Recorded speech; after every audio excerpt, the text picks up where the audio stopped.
now. Ricky, I just saw you text me. All right, what's up? What's up? What's up? Good evening, ladies and gentlemen. Gonna let the chat warm up a bit.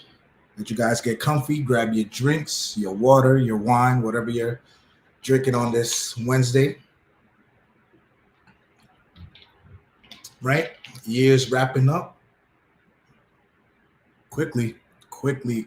If I might add. Drop a comment if you hear me great. Got a very special guest tonight, back tonight on the channel for the first time in like a year or so. Here to clear up all the visa catastrophe going on. So let me know if you guys are here. Ricky, what's going on? Crisscross, what's going on? How's everyone doing?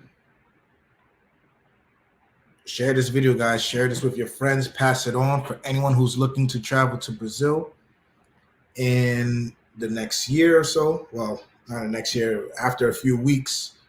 Come January 10th, got some big changes. And let's see. Got 4 people in. Make sure you guys are liking the video. Start off at the 2-minute mark. How's everyone doing today? This week is going by. This is one of those weeks where you feel like it's moving kind of quickly, but not quickly enough. I don't know if it's just me. I'm moving this Friday, so I might be feeling a little antsy. And I don't know. I'm just looking forward to get to the weekend. It's going to be a busy weekend. Lots of parties going on. Muito festas over here in Brazil. So without further ado, you guys know how we like to start off the show. We're going to get a little bit fancy, and then I'm going to bring in my guests.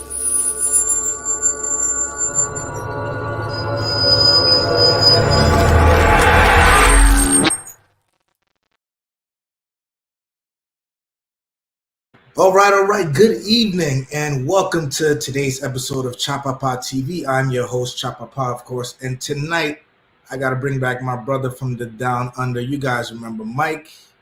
Mike helped me out with my visa to live here in Brazil so I don't have to get back and forth. So without further ado, let me bring in Mike. Paulo. G'day. Mike, good evening, brother. How you doing? I'm good, mate. How you doing? I'm doing good. Just, getting ready for the holiday rush over here in Brazil. You know how that goes. I do. It's been a busy year. Yeah. So what's been new with your company so far this year? Just plugging away, keeping busy, running around Brazil, helping people, helping clients, securing residencies. We were in Rio last weekend, having some meetings and running some events. Back in Sao Paulo, getting ready for our interview event in Sao Paulo this Saturday. And then vacation, need it desperately. So. Oh yeah, no we all. I'm living on a vacation. I feel like I need a vacation. I know how that goes. So for those of you guys who don't know, quick recap. I have my residency here for Brazil, living in Brazil, staying in Brazil, and I got it because of this gentleman right here and his lovely wife Amanda. Shout out to Amanda. They both helped me out. I would say I started the process when, Mike? So last July, got the phone call to go to Polícia Federal in December. And then the ID card was ready, I would say February-ish. Yeah, but you had your residency from the moment you went to Polícia Federal. Yep. So from the protocol and all that, and it would have been a little bit faster too, but if you guys recall, I had to leave Brazil for like a month last year, so the process definitely would have been a little bit quicker. So It's not a long, drawn out process, especially when you're working with the right people like I did. So Mike, for those who may be new to the channel, just give yourself a quick introduction and into tonight. So my name's Mike. I'm obviously Australian. I came here about almost 9 years ago. For the last 4 years, we've been helping foreigners gain residency. It's one of our businesses. We're a full service provider, so we take care of all the paperwork, all the preparation. So clients can sit on the beach and drink beer or do what they do while we're working in the background preparing everything. And yeah, it's busy. We have teams in Sao Paulo, in Rio and Brasilia, but we go everywhere all around Brazil. So that's pretty much what we do. All right, you guys heard him. So any of your visa needs, and what visas does your services offer? Like what type of visas? Yeah, so we cover all the visas and all the residencies. So if a person is applying for a visa, they're applying at a consulate. So they'll be applying outside of Brazil. And we can assist with that because it's still quite a process. And even if they get a visa at the consulate, they still need to register their residency inside Brazil at Polícia Federal. But we provide services related to all visas, from student residencies to digital nomad to investor residencies or visas, to retirement, to family reunion, to refugee, to Mercosul residency. So if a client is a Chilean, they've got rights to live in Brazil, but they still need to register their residency. Most of the process is actually regarding documentation and knowing how to get things done. So all the visas, all the residencies, we don't say no to a challenge. Okay. I want to touch on a few of the visas that some Americans or any other foreigners might qualify for. So number one is a popular one, the digital nomad visa. So how exactly does that work for here in Brazil? Yeah, so how the digital nomad visa or residency works is that if you're working remotely, so under the digital nomad, you can't work for a Brazilian entity in Brazil. That's red line. So if you're working for a US company and you can work remotely, then that is half the qualification. The other half of the qualification is that you earn or a minimum requirement per month, or you have a minimum amount in the bank. So the digital nomad seems appealing, but it does have some drawbacks. All of the visas and residencies have pluses and minuses, pros and cons. But if a person is, say, a US citizen, if they're in Vietnam working remotely for a US company, then yes, they are entitled to apply, provided they meet the two qualifications, which is that they're working remotely for a company outside of Brazil, and they earn the minimum amount, which is I think $1,500 per month, or they have at least $18,000 in the bank. Huh. Okay. That one is a little new to me. So, and which one is this besides the digital? This is the digital nomad, and that's only been around for about 18, maybe 20 months. So it's relatively new. We are doing renewals for that. It's a visa and residency that not common amongst Americans because of the tax implications in Brazil. Once a person is in Brazil for 183 days per year, they become a tax resident. So it's not a popular visa or residency when looking at it from a tax perspective. So what are the taxes like for someone who's here in Brazil on a digital nomad visa? Yeah, so I'm not a tax lawyer, but I can explain the basic cliff notes. So the basic cliff notes is once a person is a resident in Brazil, immigration resident, if they spend more than 183 days in Brazil per year, they become a tax resident. Once they become a tax resident, they're supposed to file taxes in Brazil, and Brazil assesses global income. Now, there are methods to avoid double taxation and things of that nature, but then you need a tax lawyer. Now, most people mention the term in Facebook groups, mention the term accountant. an accountant is not what you want in Brazil. You definitely want a tax lawyer. So to avoid double taxation and things like that, so you're not taxed in the US and taxed in Brazil, you want to speak to an a tax lawyer. We have a couple of tax lawyers that can help in that area. And because taxation is very individualized it's very personal to the individual. It's not simple to just group everybody together into the same pot. It's a very specialized service.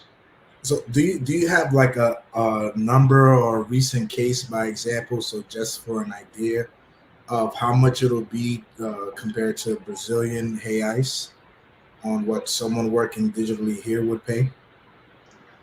Well, that's a challenging question, because if they are a US citizen and they're declaring and they're working remotely in the US, they're already paying taxes in the US.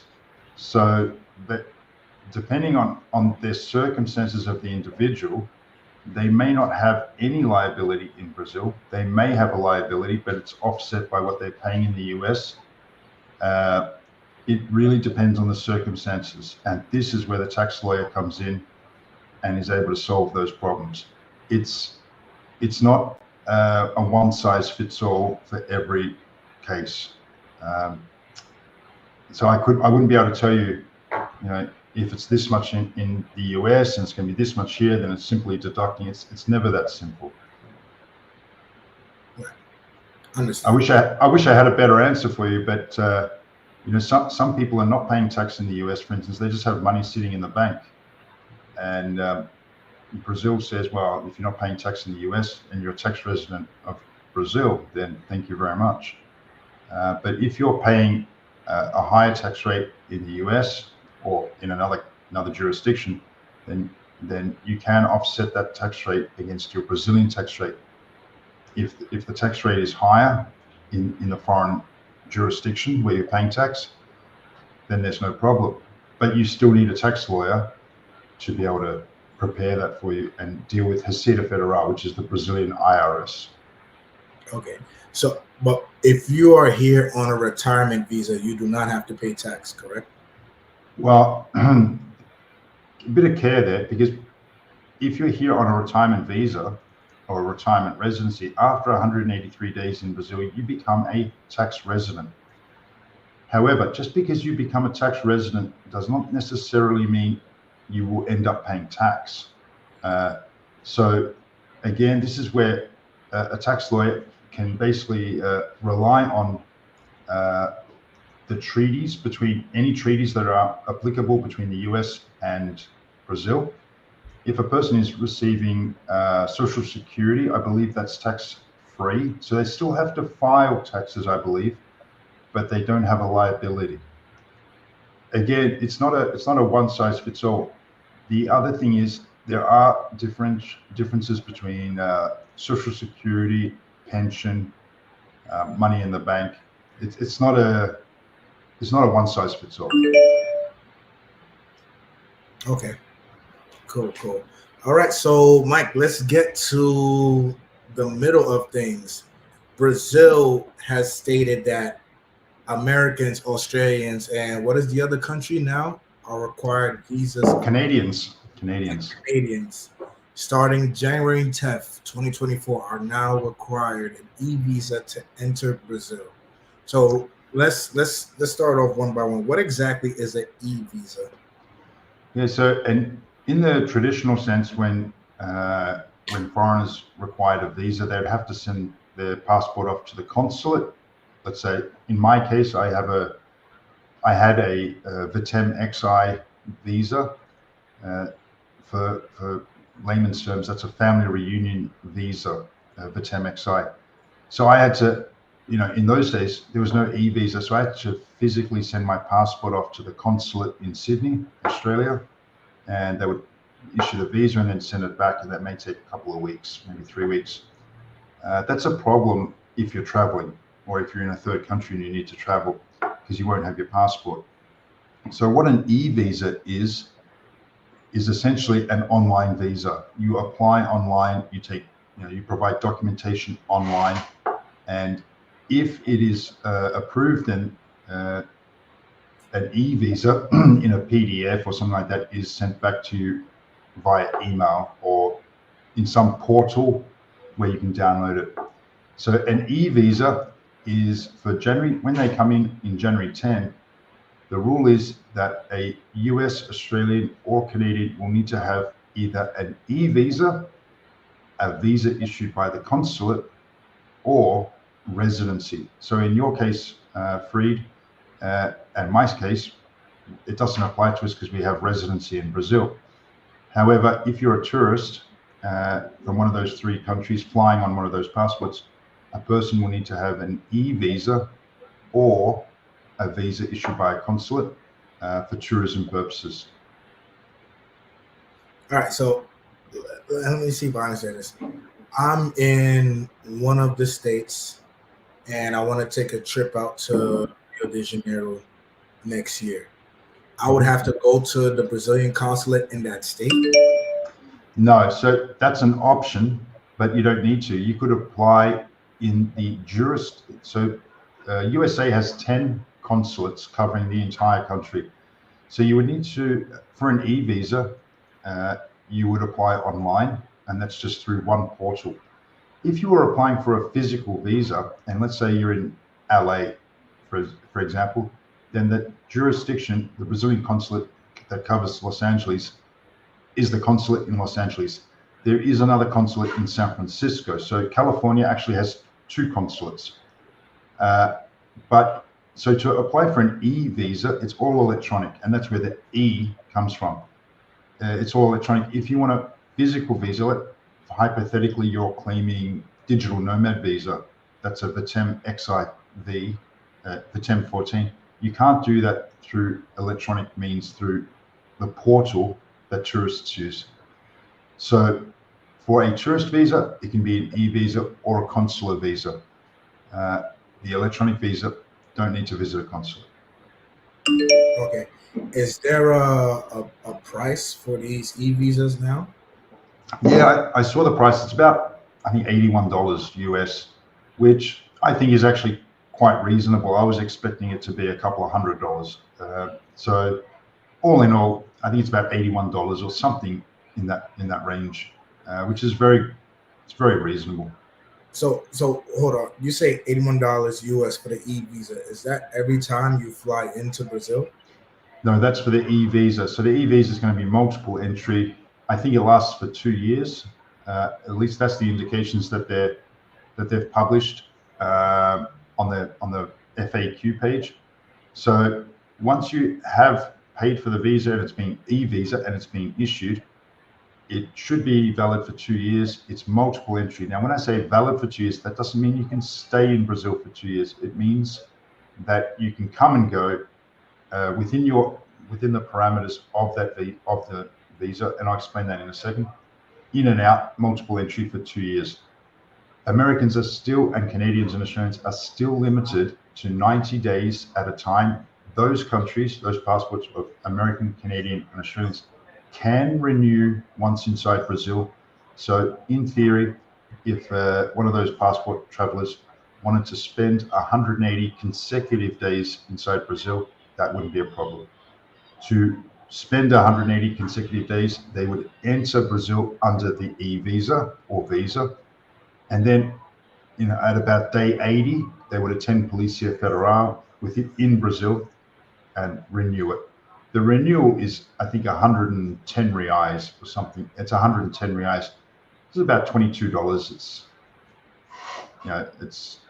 not much. It's a drink, basically. Yeah, $22 for another 90 days. Yeah. Now, the other thing to be aware of is if you're traveling outside of Brazil, when you re-enter, that is essentially re-triggers. It's the same as a tourist visa renewal. So if a tourist comes in under the e-visa, they spend 60 days in Brazil and then they leave. When they re-enter, it'll be issued a 90-day visa when they re-enter. So the person has spent 60 days plus 90 days. If they stay the whole 90 days, that takes them to 150 days. If they then renew, they will only get 30 more days because that would take them up to 180 days. Okay. It sounds a little bit tricky where someone can get lost or lose track of the days or get confused. Oh yeah. Oh yeah. Is there anything to worry about, visa wise, or with Brazil going this route for Americans, Canadians, and Australians? I personally don't think so. I think Brazil is far more forgiving in terms of immigration than Australia and the US. And I explain this to some clients in that, as an Australian, I have to apply for an ESTA to the USA. But I can assure you, if I overstay my ESTA by 1 day, I'm going to be permanently black marked by the US. And that's the same if a foreigner enters Australia on a visa and overstays their tourist visa by 1 day, they've got a permanent black mark next to their name. I doubt they will get a visa for the next 10 years. In turn, if a foreigner comes to Brazil and they overstay their tourist visa by a week, a month, a year, we can actually resolve that relatively simply. So in terms of being fearful of the e-visa, no, I don't think so. I think Brazil has very forgiving immigration rules and processes, much more forgiving than the US or than Australia, for that matter. Okay. Well, chat, at this time, we're going to open up for questions. If you guys have any visa or residency questions. I have one more, Mike. So is it anything like photo related for the e-visa, or they just go by your passport number? Yeah, so I obviously haven't applied for an e-visa because I've got permanent residency in Brazil. But the documentation, I've seen the documentation. They're going to ask for a photo of your passport photo page. They're going to ask for proof of flight, and so flight into Brazil and flight out of Brazil. It does not have to be a return ticket. It can just be an onward ticket, or it can be a return ticket. They do ask for photos, which is kind of weird because the photo's in your passport photo page, but so it will all be electronic. So even if you take a photo with your camera or with your phone, as long as it meets the requirements, that'll be fine. And they ask for proof of income to show that you can support your stay in Brazil. So photos, yes. Passport photo page, yes. Some other minor documents, proof of funding that you, as a tourist, you can support yourself. It's all listed on the VFS Global portal, which has been released, I think, last week or the week before. So that's a lot. So what would one person do if they wanted to, say, come to Brazil, but they knew they were going to stay, say, the 180, or they knew they were coming here on a one-way trip to apply for residency? Would they still have to, show that return flight, like leaving Brazil? Yeah, so this is the interesting part. There's two ways to gain residency in Brazil. There's the consular route, or there's entering Brazil. What we call the second way is the transitioning route. So the person enters Brazil as a tourist. In the future, it'll be tourist under e-visa. And then from within Brazil, they transition from tourist status to residency status. So there will be two ways after January 10th, just like there is now. The vast majority of people currently transition. They come to Brazil, they fall in love with it. They say, hey, I don't want to go back to the US to get my FBI report. How do I do it? And then we can help them because we're able to facilitate an FBI report and apostling and all the documentation while the person is sitting on the beach in Rio and drinking beer. There are most of the clients that we have don't really have much of an intention to go back to the US to apply for a visa, and they don't need to. Our clients generally go back to the US because of some other reason. And inevitably, they come back to Brazil and we still transition them. I can see that happening in 2024. Where clients don't have to go back to the US, or they have to go back? No, they won't have to go back to the US. They can enter Brazil as a tourist, and we can transition them. And the benefit of that is because we're a full service provider, the client can do whatever they want, really, while we work in the background preparing the documents. The documentation takes a couple of months because of the delays at the federal level in the US. But we don't tell a client, hey, you must go back to Boston and apply for a visa. No, that's not how we operate at all. Right. We explain to the client, hey, if you want to go on vacation to the Amazon, or if you want to go sit on the beach, or if you want to do whatever it is you do within Brazil, that's fine.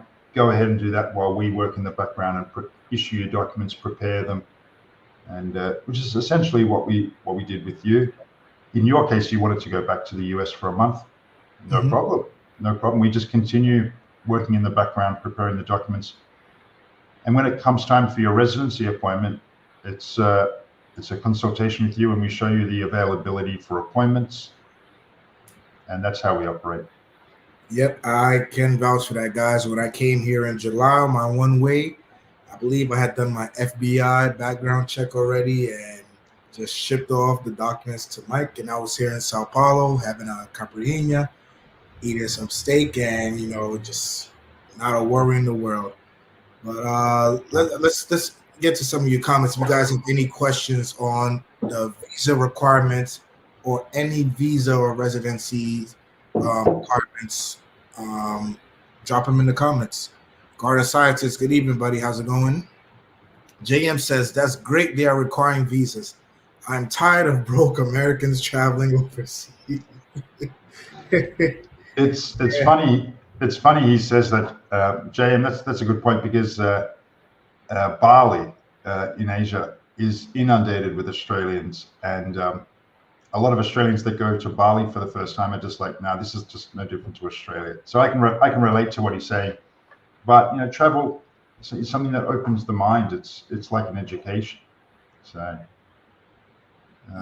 even if a broke American comes to Brazil, hopefully when they go back, they go back with a more open mind about how it's not just one country that we live in, that there's 200 plus countries in the world or something like that, and that there are different ideas, there are different ways of doing things. Some of them are better, some of them are not better, but traveling definitely opens the mind. All right, so for the e-visa, it's an $81 fee, good for 2 years, photo of your passport, flight going in and out of Brazil. Yep. And proof of funds that you can support yourself while you're in Brazil. These I think the proof of funds is $2,000 a month. Mm-hmm. So in response to JM, I don't know what JM refers to as a broke American, but if a person's got $2,000 a month, I think they'll live quite well they'll be fine in Brazil. All right, so is that $2,000 of income or $2,000 in the bank? It's $2,000 in the bank. Okay, so wow. This might be a little bit of a game changer. Let's get back to that. Yeah. Profe, good evening from Mexico. Jimmy Jam says, what's up, Chapapa? I just applied for a career in Sao Paulo with a U.S. airline. Good luck. I'm waiting to hear from them, so I'll need a consultation while I get approved. All right, guys, so Mike's info will be in the description when this live is over. You guys can reach out to him. He'll take care of you. Just let him know where you're coming from. Be like, hey, Mike, saw you on Chapapa TV, and let's get busy. Yep. Profe says, I'm considering requiring the residency visa in Brazil. What is the timeline to qualify for naturalization after obtaining residency through pension income like Chapapa? Okay, so first things first, if you're wanting naturalization, there's no way to go from foreign status directly to naturalization. So there has to be a stepping stone, which is residency. So in terms of a residency through pension, that would be essentially a retirement residency. So the retirement residency is quite appealing because a lot of people think that you have to be 60 or 65 years of age. That's definitely not the case. So we have secured retirement status for people in their late 20s. So the major, the two qualifying aspects of claiming retirement status is that the individual is genuinely retired. Now, that does not necessarily mean that the government signs a statement saying that you are retired. It could come in a variety of forms. The second qualification is that the person has a minimum, the person has the ability to transfer certain amount to Brazil every month. That amount is 2,000 US dollars. But please remember that you don't have to actually transfer that. You just have to show that you have the ability. Now, some of our clients have less than $2,000 and we still are able to secure their residency. So there are ways, if a person has a shortfall in one aspect, there are ways that we can mitigate that or boost it up, things like that. Now, once the person has residency through retirement, they will have that for 2 years, provided they're in the age group up to 60. It'll be issued for 2 years initially. It's renewable again for another 2 years. And at the 4-year mark of holding that residency, it can be requested to be transferred into indefinite status. Once you hold indefinite status for a year, then you are entitled to apply for naturalization. So the number we should be looking at is 4 years. With this type of visa. You would hold residency for 4 years, and then after 1 more year, you would be entitled to apply for naturalization. There are a few steps between being a foreigner in LA and gaining citizenship or naturalization. There are some steps along the way. The first one is you have to hold residency in Brazil, and in most cases it will be 2 + 2 + 1, and then you're entitled to apply for residency, entitled to apply for naturalization. So with naturalization as a retiree, right, comes the ability to get a Brazilian passport and vote and things like that? Yes. So with naturalization, the individual will be able to apply for a Brazilian passport. They'll also have certain other obligations. Now, I will explain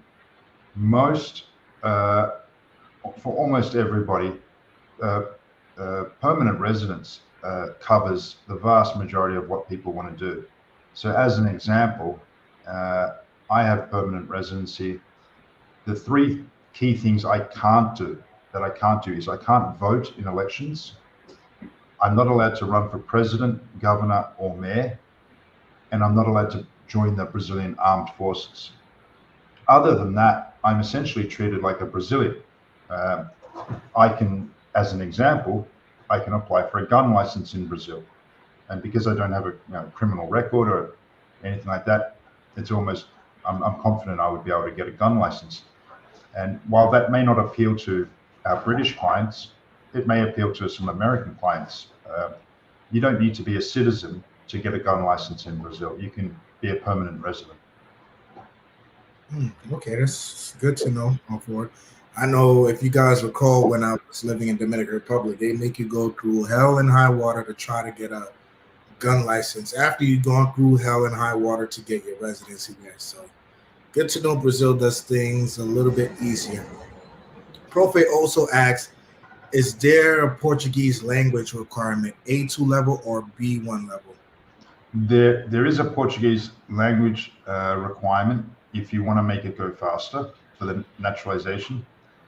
If you don't have the Portuguese proficiency, then it's a much longer process. So in my case, it's 1 year of residency if I have Portuguese proficiency and I pass it, and it's 15 years if I don't have it. So in terms of A2 level or B1 level, I'd need to check that. I'm not 100% certain. I believe it is B1 level, but please don't hold me to that. B1 level for to become nationalized? Well, you can become naturalized even if you don't speak Portuguese. However, the catch with that is it takes much longer. If you pass the Portuguese proficiency test, which is called CELPE-BRAS, there are other methods to choose from, but in the language requirement, they consider the CELPE-BRAS proficiency test to be the standard, and I believe it is B1 level. So it goes up to, it's A1, A2, B1, B2, and then C1. If you pass a Portuguese proficiency test, then the naturalization comes far faster. And I actually agree with Brazil on that one, because a lot of people criticize people who don't speak the local language. I don't speak fluent Portuguese, and I still support it, even though I'm penalized by having to wait 15 years. Shout out to Rob, my guy Rob, for the first super chat of the night. Thank you. Appreciate it. Listen, guys, don't be shy with the super chats or the cash app. Great info coming to y'all. It says, "What's up, big bro? It's been a while." It has been a while. Listen, I'm having camera issues. I'm in the middle of a move. I gotta set up the apartment over there. I'll be furnishing my first apartment here since I've been in Brazil, so that's definitely gonna be fun. But you know, keep you guys posted on that. Profate, thank you for the $2 donation. He says, "Great live stream. This is great info." Definitely is. We're gonna retract on some stuff because a lot of things in this e-visa, you know, that's starting in January has caught my attention, and it has me worried for some travelers. Chapapa, I wouldn't, to most of your viewers, I wouldn't be worried or concerned. I think the e-visas, you know, it was always going to come back eventually, or a visa. I think it's good that they've brought it in as an e-visa. I think that's really good. I think for the vast majority of people, I think it'll be a rather seamless process. I do think that there will be some teething problems at the beginning, but they're going to iron them out really quickly. Yeah, if it's one thing I've learned about the Brazilian bureaucracy of doing things, when it comes to money, they try to, you know, resolve things quickly. So absolutely interesting to see how that's going to work. Ross says, "How's your Portuguese, Chopper?" Well, I could hold my own. I could go out, meet people, have a conversation. If there's certain words or certain things I don't know how to ask for or say, I'll look it up first or translator and then ask it. But my Portuguese is definitely better from a year ago at this time, maybe. Definitely a year ago, definitely before, you know, I had Queen in Brazil, my Portuguese was non-existent. But I can have a conversation. I'm basically good enough to go anywhere, live anywhere. Like, I'm actually leaving what would be an English speaking area, though it's not a lot, to go further out to where I'll actually need more Portuguese for my day to day. So yeah. I'm confident in my Portuguese. Profe asks, "Where's Mike located?" Right here in Sao Paulo. I'm Sao Paulo based, but we do cover the entire country of Brazil. So if a person, for instance, in Recife or in Porto Alegre, we do the work in the background, and then when it comes to attending Polícia Federal, we always have a team member with the client at Polícia Federal.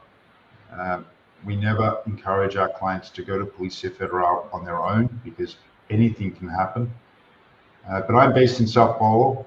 We have teams in Sao Paulo, Rio de Janeiro, and Brasilia, and we cover the entire country of Brazil. So as you can imagine, we cover a lot of miles. So when one is going to Polícia Federal, does it have to be the location here in Sao Paulo or any other city? So when they're going to Polícia Federal for a tourist visa extension, they can go to a immigration office, a Polícia Federal immigration office. When they apply for residency in Brazil, they need to, part of their application requires something called a proof of address in Brazil. Now, depending on where that address is located, they must attend the Polícia Federal office that serves that jurisdiction. So as an example, if your proof of address is in Sao Paulo, you can't attend a residency appointment in Rio. It must be in Sao Paulo that covers that jurisdiction. Now, in each state, there might be 5, 10 different offices. So as an example, if you're in Sao Paulo City, it's going to be in Sao Paulo Lapa. That's the main office there. It's a large office. If you start traveling outside of Sao Paulo City towards the beach, there will come a point where you cross the jurisdiction and you will need to attend Polícia Federal in Santos. Same if you go north. If you keep going north out of Sao Paulo City, after about half an hour, 40 minutes, you will enter a different Polícia Federal jurisdiction, and that would be either Campinas or a location like that, a jurisdiction like that. So it all depends for residency based on proof of address. That determines which Polícia Federal office you go to. In terms of tourist visa extension, you can go to anyone you want, as long as you've done the application and you've paid the fee of 110 reais and you showed.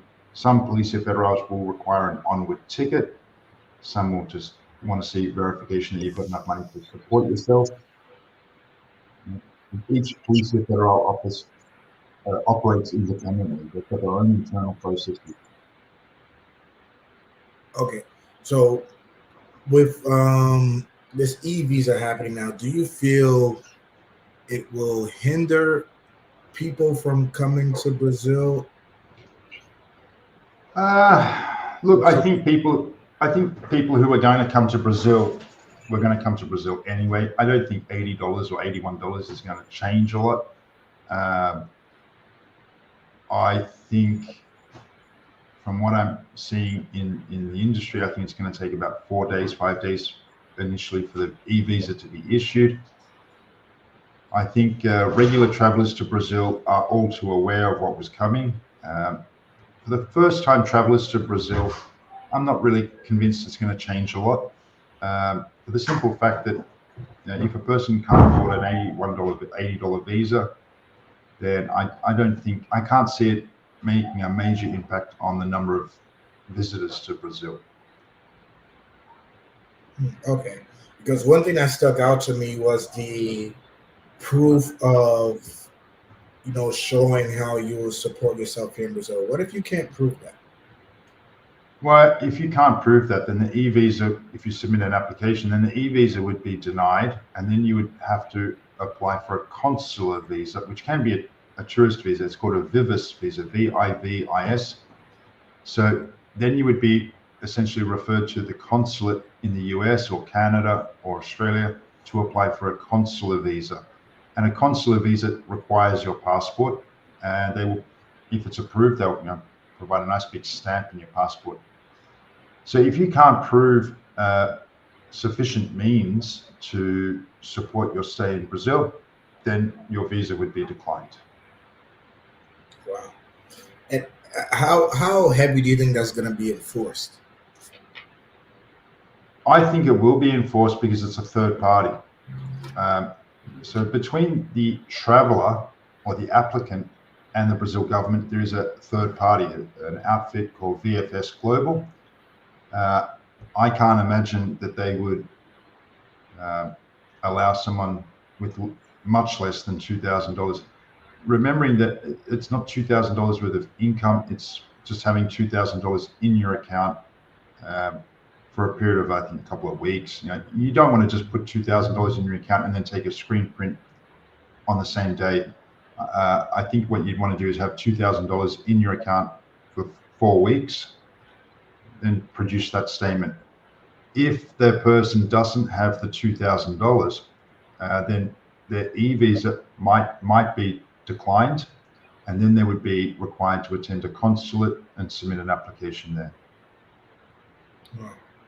So some people may have to plan their trip to Brazil way out in advance to make sure you guys don't have that e-visa denied. I don't know if that will deter a lot of people, because I'm pretty sure we have travelers in the world and we have what I would call lazy travelers, right? So And just like Ricky says, and Andre from Yeah. Colombia says also, that a study shows more than half the American population does not have 1K in their bank accounts. Look, that's a fair point. What he's raising, and I'm not disputing that. What I would say is the population that does have less than 1K in their bank are probably unlikely to travel to Brazil anyway. So an $81 e-visa that requires $2,000 in their bank account, probably I'm prepared to suggest that it won't change for that individual. But I do understand where Ricky's coming from, but I still don't think that person would be a likely candidate to come to Brazil, even if there wasn't these conditions. I think a plane ticket from the US to Brazil, a return ticket, probably starts at about $400 or $500. And I can't imagine a tourist wants to come to Brazil, with $300, $400 in their wallet. Yeah, if I'm lucky, I'll find a ticket for maybe around $800 round trip, if I'm lucky. So that's going to be tough. So for those of you who can, I would say try to qualify, for one of the visas that Mike spoke about earlier. Visa through the retirement or the student visa, or the digital. Yeah, digital nomad, investor. There's all different visas to cover all different circumstances. For instance, the investor visa has 3 streams. One's 150,000 reais. The next one is 500,000 reais, and the third one is 1 million reais in the south of Brazil and 700,000 reais in the north of Brazil. And that's the 3 streams just for investor status. Retirement can come in various forms, as you know, Chapa. And then there's student residency. So even if a person doesn't have vast amounts of money to invest in Brazil for the investor visa, a student residency is issued for 1 year, and it's renewable for a 2nd year if you're doing a language course. And a lot of our clients see the value in the student visa or student residency. It's a good option for a variety of our clients. Okay. Ra asks, so wait, to visit for a month, I need to show $2,000 in my bank account. Yes. So let me clarify. To visit, period, after January 10, you're going to need an e-visa. To get an e-visa or a consular visa, to get an e-visa or a consular visa, you will need to show that you have $2,000 in your bank account. Yes. I think that may deter some people. I'm interested to see the chart that'll come out after the first 6 months. Yeah, I think we will see that. I think we're going to see a lot of media talking about the changes, if any, of foreigners, especially from those 3 countries, Australia, Canada, and USA. I'm not convinced that there will be a huge difference, but maybe some will change their mind and go to different destinations. Maybe not. I'm not sure. Because if I could put a scenario, right? Say someone earns about maybe $2,000 a month, and but you've mentioned they can apply, right? So you're saying at the time the money is there, they could apply for the e-visa, but then the money doesn't have to be there? Yeah, so when you apply for the e-visa, you'll need to provide verification of funding, which usually means a bank statement or a bank summary, something like that. Once you've applied for your e-visa, then you don't have to keep the money in the account. It's a fluid situation. Okay. So you don't have to have $2,000 in your account for an extended period of time. I think the e-visa or the portal, or the people who run the portal, which is VFS Global, I do think that they will want to see that the money is not just put in on the same day that you apply for that you print it out and upload it into the portal. I do think they'll want to see it for a few weeks, 3-4 weeks. The other thing to be in mind is it doesn't have to be $2,000 in your account. It can be like this, like MD just mentioned. It can be available credit on your credit card. Okay, that's good to know. So, folks, I wouldn't stress out, too much. There is ways to go about this, but I know there's definitely some people who worry about, hey, they might do check to check or things of that nature, and they want to travel to Brazil. So there's definitely some ways around that. Ross says, "Wow, that's plus the return flight, Airbnb, and funny money. This trip is getting more expensive." And I asked the question because I thought, upon arrival, you get to the airport here, and any airport here in Brazil, they're like, "Hold up, show me your bank account. Where's your $2,000?" No, so that's all done prior to even leaving the States or leaving Canada or leaving Australia. You need an e-visa after January 10 to even get on the plane. Once you've got your e-visa, then you're okay. So RA, you will need all of that anyway under the current system. The only difference is in the future, you're going to need to pay $80 or $81, something like that, to get an e-visa.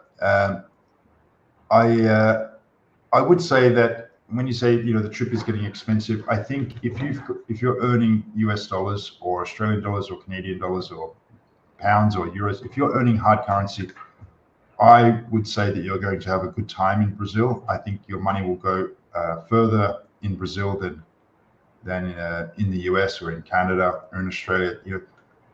Canada is not cheap. Australia is not cheap, and dare I say it, neither is USA. If you're earning hard currency, it'll go along much further in Brazil. Okay. Rich's method, this is a very, very true point. He says, now you see what others go through to get into Western countries. It's more requirements for getting into so-called developed countries. That's true. I know, well, now with the migrant issue going on in the States, but I know before, or even now, a lot of Brazilians will get denied to just get a tourist visa to go to the States.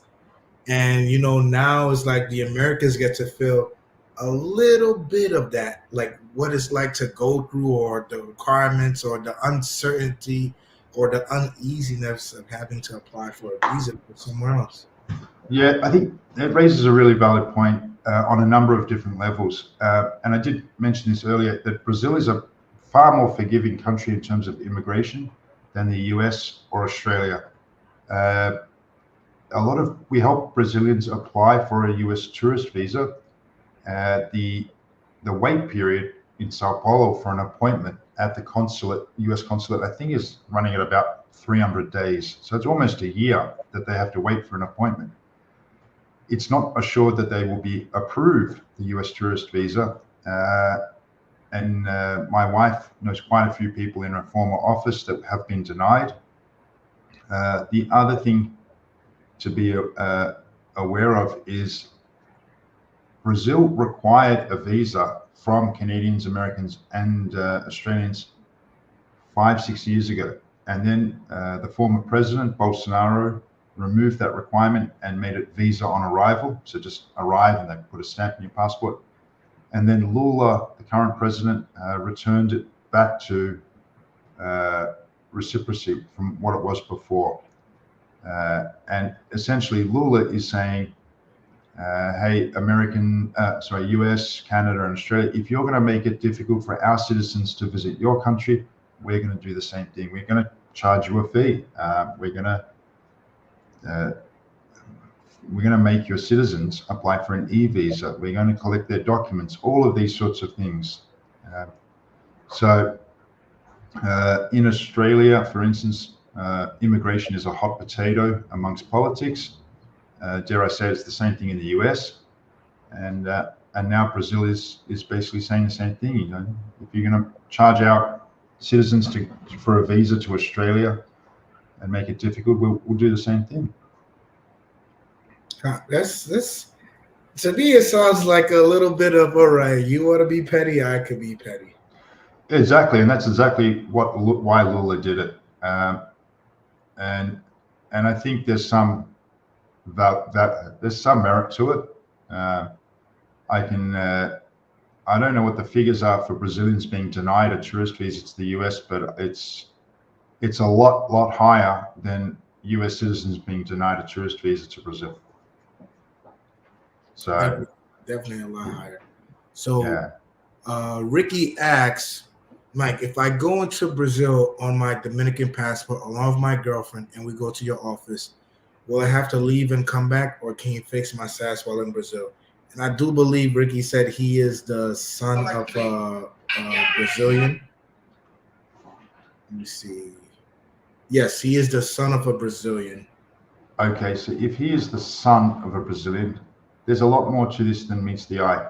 So the first thing we'd be looking at is his family before he even leaves Dominican Republic. What I would be looking at is his options available to him. So I'd want to have a video conference with Ricky. I'd want to find out his connection with his family. You mentioned that his parents, or one of his parents, is a Brazilian citizen. So we'd want to be looking at, can he apply for family reunion? Now, family reunion would be a very high status. It's issued for 9 years. Maybe he's entitled to apply for a Brazilian citizenship even. These are all the questions now. Depending on the circumstances, Ricky, if Ricky's under 18, then it's relatively straight. It's much easier. If Ricky's over 18, then the circumstances change. In any case, even if he wasn't entitled to apply for that family reunion connection, there are other options. Now, what I would recommend before you enter Brazil, reach out to me, have a video conference. We can lay out all the options to you before you jump on a plane and start traversing the world. For clients, or for people who are already in Brazil or will be already in Brazil, there is no urgent requirement to leave Brazil. We can always transition you from tourist status to residency status. So even if a client comes to us and says, hey, or a prospective client comes to us and says, hey, listen, I've overstayed my tourist visa by 12 months, that's not a problem. We can fix that, and we can still get them residency. So. Okay. And then he says his mother is Brazilian. She lives in the DR, had a Brazilian passport when he was under 18. Yeah, so this is where it gets more interesting. So depending on the background, so I can see where we're scratching here, but I just want to confirm it. So if Ricky had a Brazilian passport before he was 18, I'd want to find out what happened to that passport, because he should have been offered a choice when Ricky became 18. So there's more to this than just meets the eye. If Ricky had a Brazilian passport when he was under 18, we would want to know what happened for him to either lose that passport or lose the ability. Did he lose his citizenship? Things like that. My understanding is Brazil should have given him the option of whether he wanted to keep his Brazilian citizenship when he turned 18. Okay. All right, Ricky, if I were you, I would hit up Mike. And for those of you who are curious about any visas for living in Brazil, Mike's consultations, video consultations are free. Yep. Yeah, they're free. We are introducing a small fee of $10, and that fee is not our fee. It's actually it's a donation made to a local charity. We're very big in supporting a local animal charity, and I'm confident that people who have a 1-hour video conference with me will receive far more value than $10. But I also believe that $10 is not a huge amount of money, but it does go a long way to feed or treat or rehome a sick or injured homeless animal. So it's a donation. All right, guys, $10 consultation, 1-hour consultation with Mike. Has my stamp of approval. Go for it. Don't be a cheapo. Any information you need, go talk to Mike. Do your video consultations. JM says, but the U.S. gives thousands of taxpayer dollars in humanitarian assistance and charity to Brazil. Brazil does not give us any money, sir. I lose track of where the U.S. gives. these days. We're entering politics now. I lose track, Jam. But like I said, like Mike mentioned, the last president took it off. The current president now is putting it back on. I guess it's tick for tack. But living outside the U.S. these last few years, I've seen how hard it is for people that just want to go visit. They don't even want to live there. They have like their businesses here, their families here, their homes that they're paying for. Folks just want to go to Disney World for some reason, and they can't even get a simple tourist visa to go to Disney World. But yet, when I was in New York last month, you have all these new migrants in the street sleeping in this, sleeping in that, and the taxpayers are having to take care of it. Lots of people are qualifying under the program to go live there, and I'm gonna be honest with you, they're not doing a good job checking who's going in and not coming out. So I don't really agree with everything that's going on. And if another country's like, hey, you want to treat my people like this, I'll treat yours like this. I can't fault them. Yeah. I really. It's an issue of sovereignty too. The US and Australia and Canada have their own rules, and they have to be respected because that's their sovereign right. And Brazil is a sovereign nation too. That we may not agree with everything, but we have to respect that they have a sovereign right. Right. And if that's how they want to do it, so be it. Because like I said, America is tricky when it comes to immigration. It's like, hey, if you come from this place, that place, you can just walk in through Mexico, whatever, and we'll take care of you, or our taxpayer dollars will take care of you. But if you want to visit or go to vacation or go to Miami Beach or go to Disney World, we're gonna put you through hell. So I don't like it, right? As an American living in Brazil, I don't like it that now people have to go through the e-visas and the showing $2,000 and so on. But I get where it's coming from, and I have to be fair and understand. Like, all right, I understand why the Brazilian government is doing this now. Yeah, I would still reaffirm the Brazilian immigration system is far more forgiving than the US or Australia. Far more forgiving. So even though it may feel like the introduction of the e-visa is an impediment, it's still far more forgiving than the US system or the Australian system.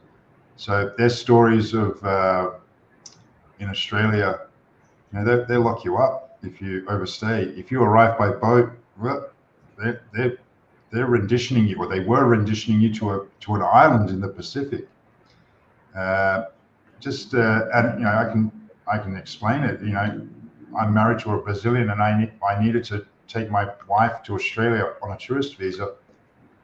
Man, I had to jump through hoops for that to get my wife a tourist visa for Australia. So I can relate to what Chap is saying there. My wife eventually got her tourist visa. I would have moved hell and high water for that. But the fact that I had to jump through hoops, it just gave me some visibility of what foreigners have to do to get a visa for the US or for Australia. It's never that simple.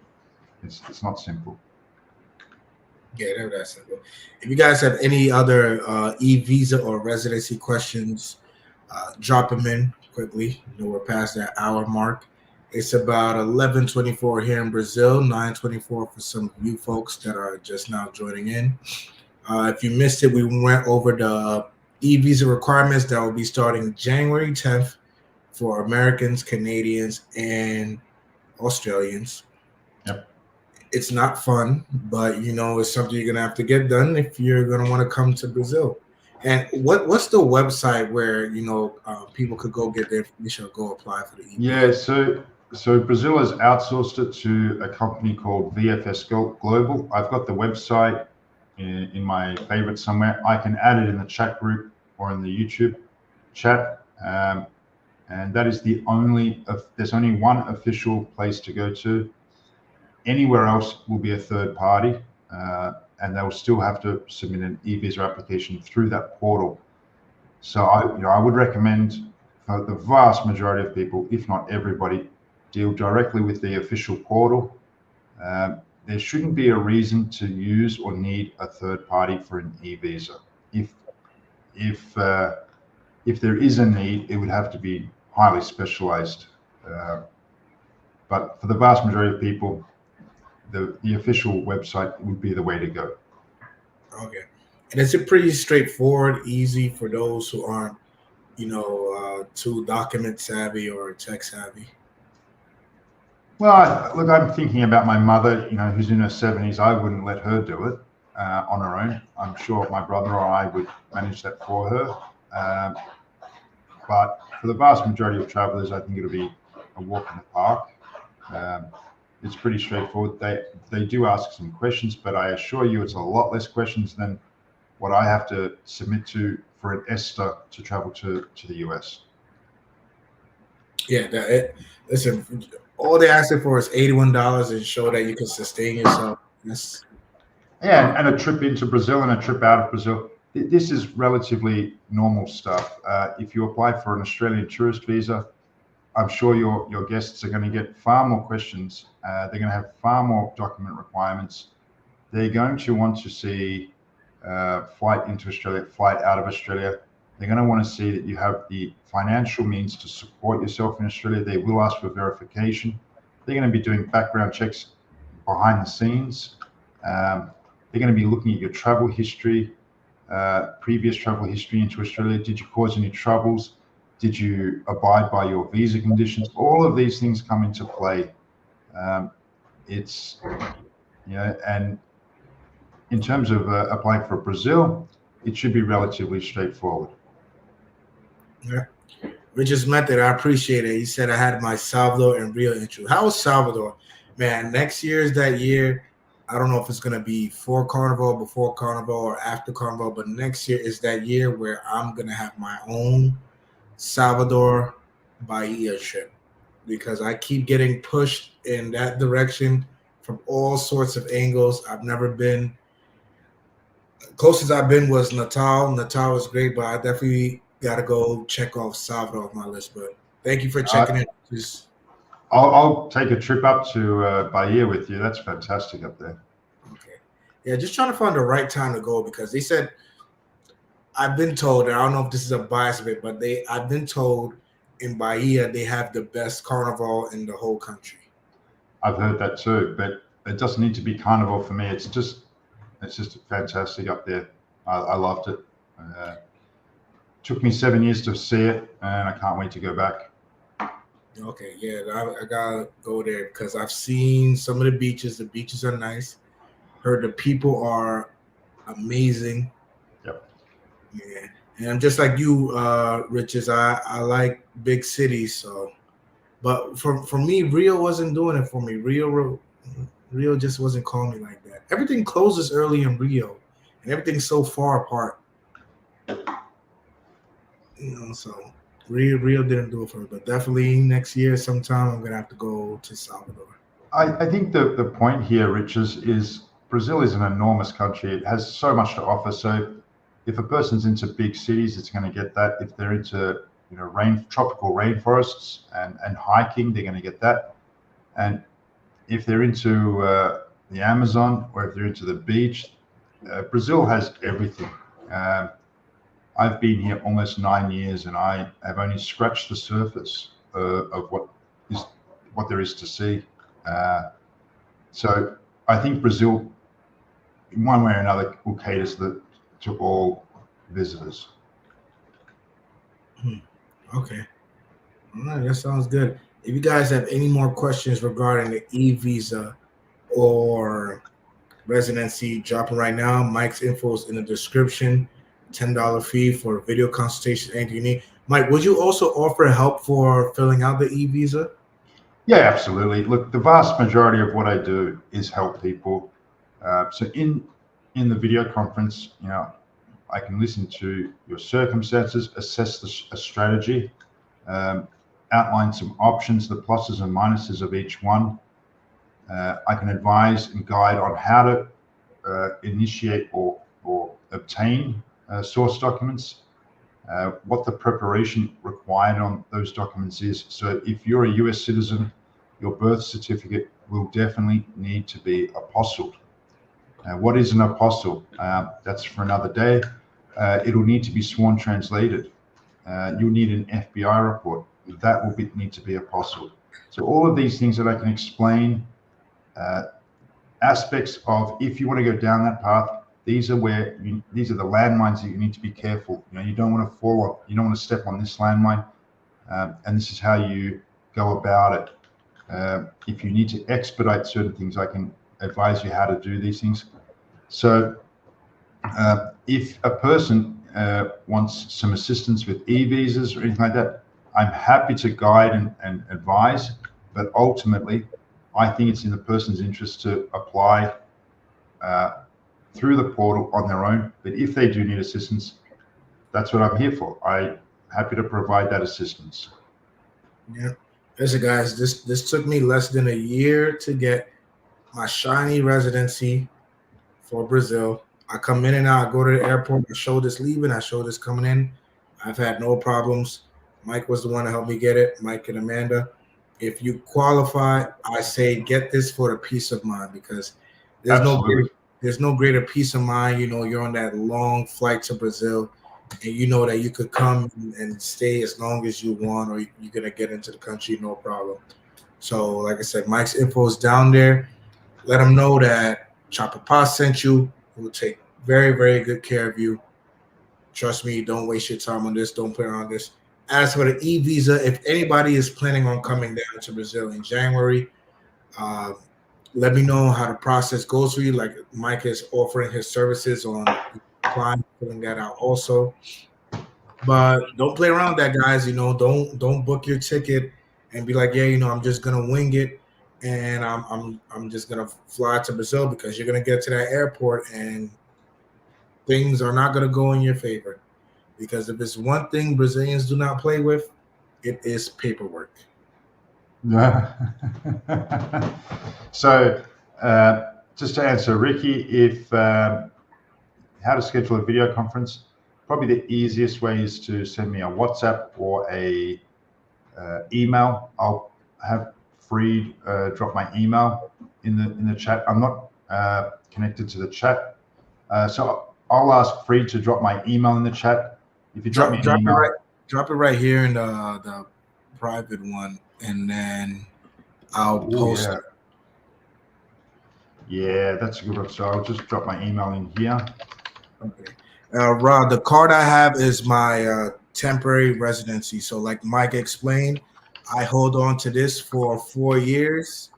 5 years, I take another step, and then after that, I can apply for naturalization. Yeah, you'll beat me to it, Fred. No way. You've been here longer than. Yeah, but I'm not fluent in Portuguese, so I have to wait 15 years. Oh man. So wait, did you try to take the Portuguese before, or and No. I tried to ask one of my nephews to take the test for me, but he said no. So is it a computer test or an in-person test? I'm not sure, because I haven't sat the test. What I do know is I'm happy to wait 15 years. I respect Brazil for that. I'm starting to pick up some Portuguese, but nowhere near enough to pass the qualification. I can, the card that Chapapa has is a temporary residency. After 4 years, it'll be converted, or we can request that it can be converted into permanent, which I'll have a drink with him on that day. Yep, that's gonna be a good day. Let's see, I probably got like 4 more years, right? No, I got it last year. So yeah, 4 more years. 3 years. 3 years. I got 3 years left. That's even better. Yeah, but in reality, your temporary residency is going to cover 99.99% of everything that you want it to do.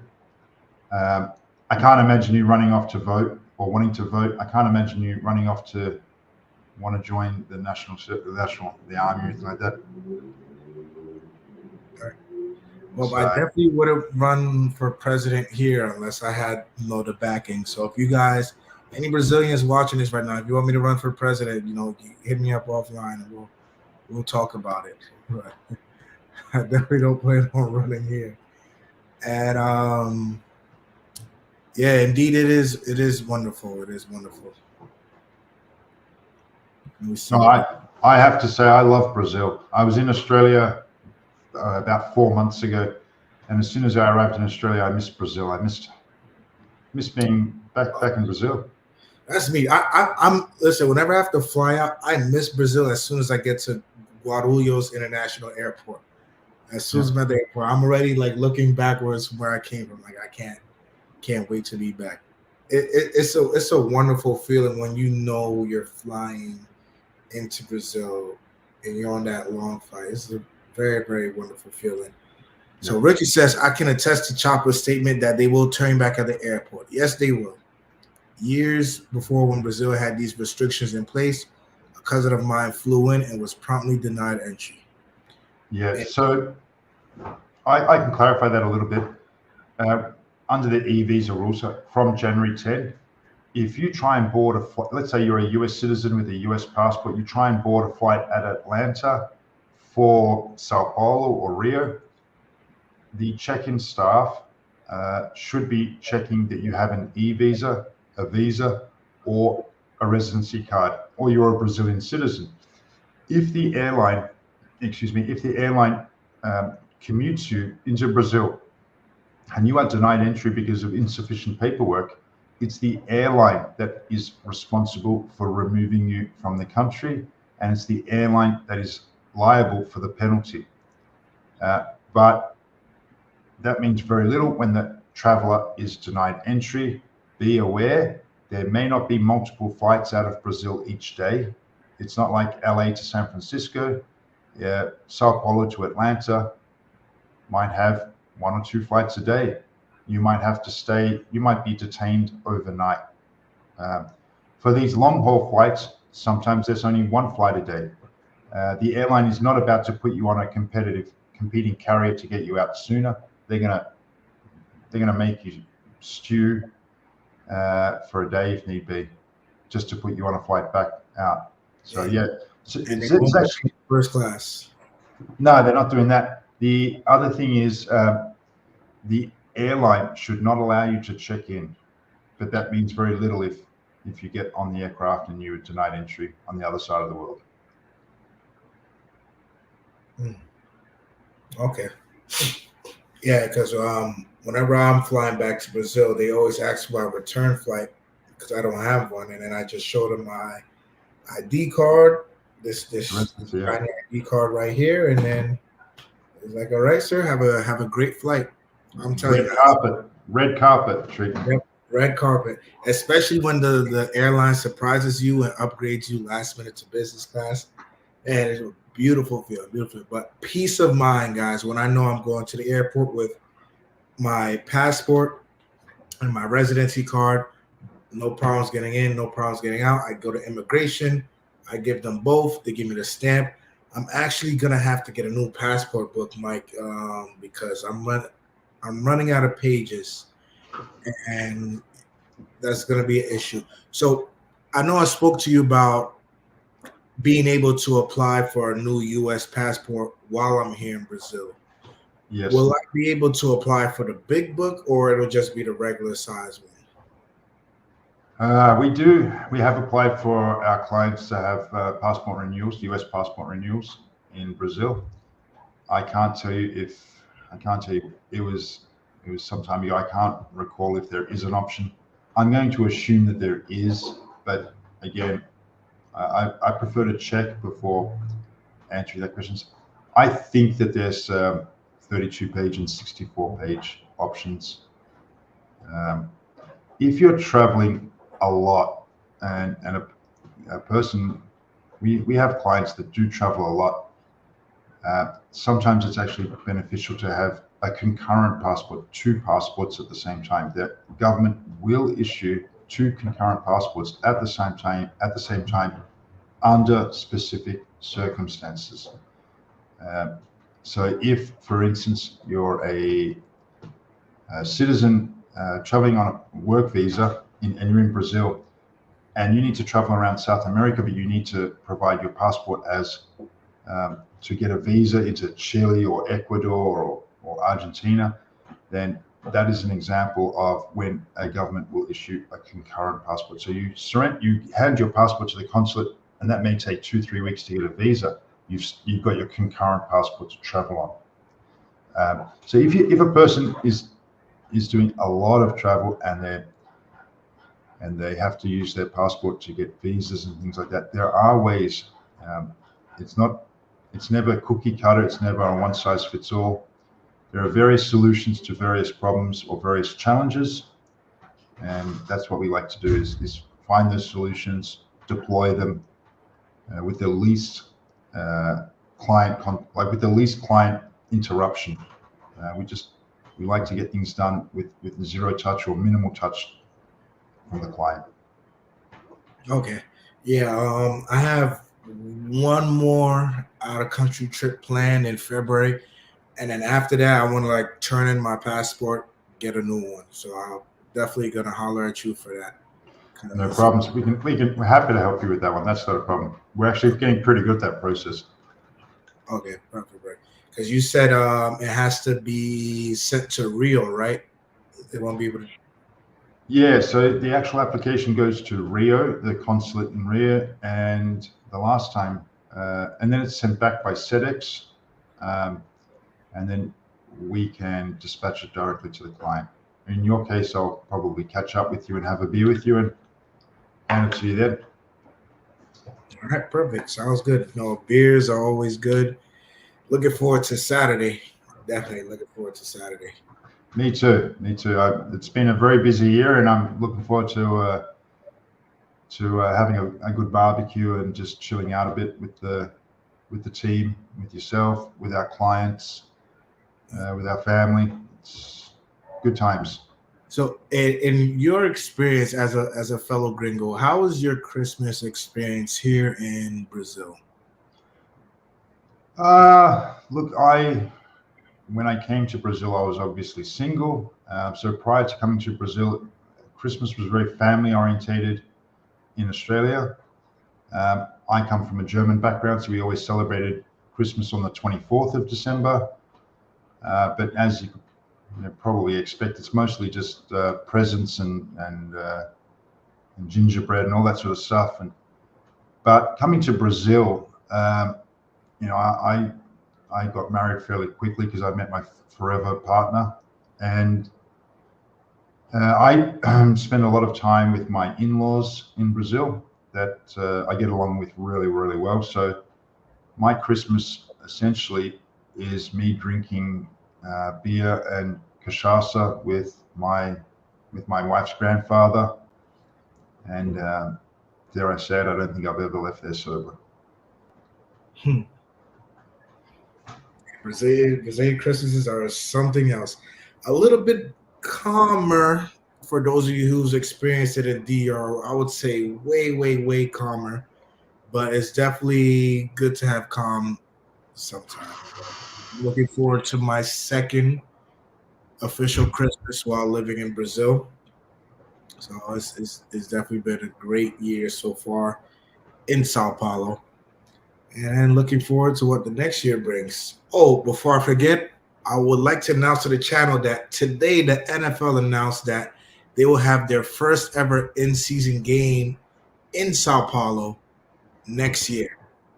Yeah, I saw that in the Facebook feed. Yep, it's cool. It's going to be a great one. I'm looking forward to it. It's going to be at Corinthians Stadium. A buddy of mine works there. We already started talking today about tickets. But Mike, you and Amanda have to go. Oh yeah, I'm there. I'll be chatting with you tomorrow about this. I'm keen. I love sports. I love watching sports, and all NFL. I don't know the rules, but you're gonna have to explain it to me. Yeah, it's easy. It's easy. It's fun. Hopefully they have some tailgating set up. You go tailgate, drink a lot of beers before, whatever it is. But that's gonna be amazing because I know they've been pushing the sport here in Brazil a lot. A lot of Brazilians have been asking for it, and their prayers have been answered. So next year, 2024, NFL is having their first game in South America, I believe. And it's going to be here in Brazil, here in Sao Paulo. Surprisingly, not in Rio, but that I'm happier for that. And I'll be living closer to the stadium, moving to Tatuapé. So I'll be, walking distance away from that. So it's going to be a great, great season. Looking forward to that. That's going to be fantastic. I can't wait for that. That's going to be good. Me. I've been watching news since August. They've been talking about it. I've just been checking it every day, and then today they finally announced it. I think it had a lot to do with that huge Super Bowl watch party they had in February. Yeah, so I'm not familiar with that. I can't remember last month. All right, guys. So I hope this live was very educational for some of you. If you joined in late, sorry you missed it, but that's what the rewind button is for. Mike's information is updated in the description. If you just refresh the page, it'll all be there, the WhatsApp and the email. Hit him up, $10 consultation fee, but you can't go wrong, whether it's for e-visa, retirement, marriage visa, digital nomad, investments. Mike is the guy. Let him know Chapapa sent you. Mike, any parting words? Look forward to seeing you on Saturday, and to your guests and everybody. Merry Christmas. Hope you had a great 2023, and hope 2024 brings health, happiness, and everything. That's the most important thing. That we all, had a good year and have a better year next year. Mm-hmm. Amen to that. Mike, we thank you for your services to all gringos far and wide. Us at Chapapa TV, you always have a home here. You always have a panel here. So thank you, Mike. We appreciate you so much for your help. I physically would not be here in Brazil without you. So to you and Amanda, love you both. Thank you so much. Yeah, it was a pleasure and an honor, to be honest. We love what we do. I get a huge amount of inner reward helping clients achieve residency, because it's not simple, it's not easy. So when they gain residency, it's a huge inner satisfaction for me, because it allows an individual to live in a country. That's a significant achievement. That's a significant burden removed from their shoulders if they want to actually remain in country. So yeah, it's an honor and a pleasure. All right, guys. I challenge you guys to do everything correctly next year for yourself, visa-wise, living in another country. Do everything correctly. Don't try to sneak around. Don't try to outplay the game. Do your consultations. Sign up for your services. Your beach is out there. It's up to you to hop on a plane and go find it. This is Chapapa signing out.